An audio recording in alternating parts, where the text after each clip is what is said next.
So I'm here with Mark Zuckerberg, CEO and founder of Facebook, and new investor Yuri Milner from Digital Sky Technologies. Hey guys.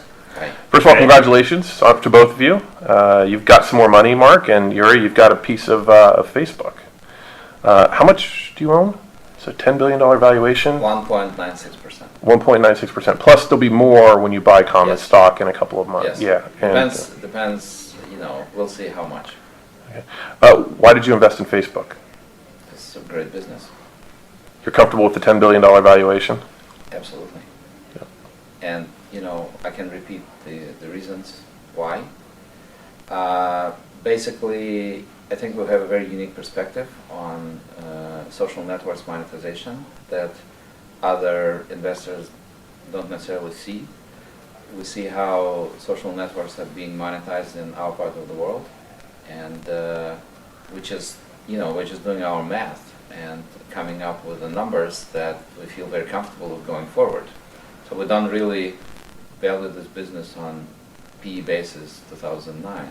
Yeah. But rather on kind of a longer term curve based again on our experience, and we're very confident that these numbers can be achieved. And are you what revenue numbers are you looking at for 2009?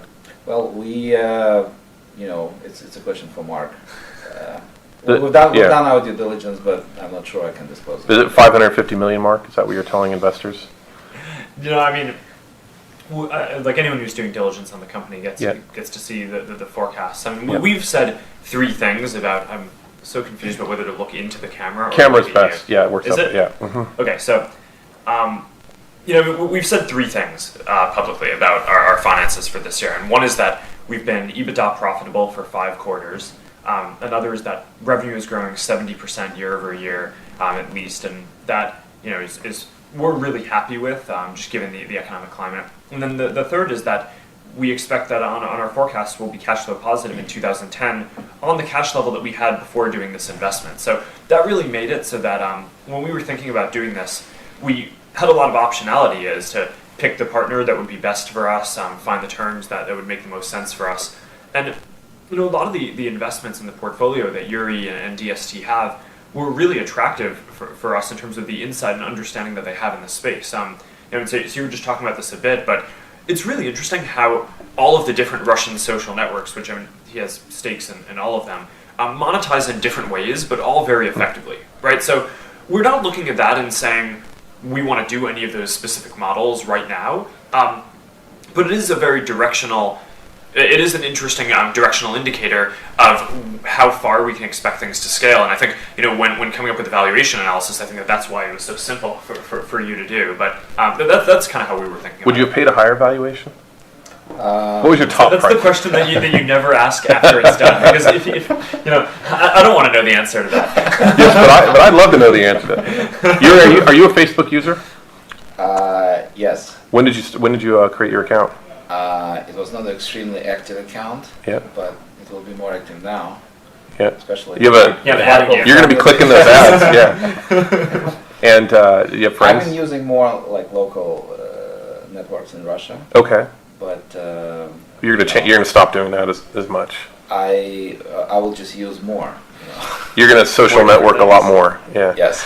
I'm just a big fan of social networks. How popular is Facebook in Russia? Just on the streets talking to people, is Facebook the thing? Among people who kind of travel a lot and had exposure to the United States and some other countries, they do have accounts, but Russia is not exactly the place with multiple language skills. Yeah. So local networks kind of had an edge.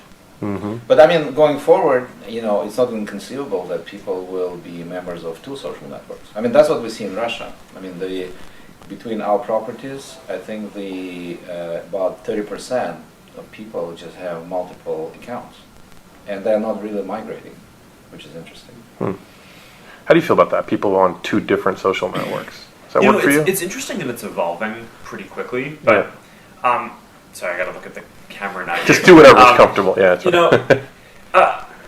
a lot of times people ask us about. This comes up a lot when we're talking about our platform strategy, right? Because people ask us, how we see the system evolving to become more open. And the way that I think about it is that in the early days of an industry, take for example like Apple with the PC, it really makes sense to have one company doing the whole thing to kind of birth the concept and bring it out to the market. But over time, if it's a really important industry, then what will happen is people will specialize and people will do different aspects. Right? So just like Apple PC, and you get companies that focused on chips, companies that focused on other parts of hardware, companies that focused on software applications, operating systems, etc. I think we're going to see more and more of that with social networking as well. So what started off as one monolithic thing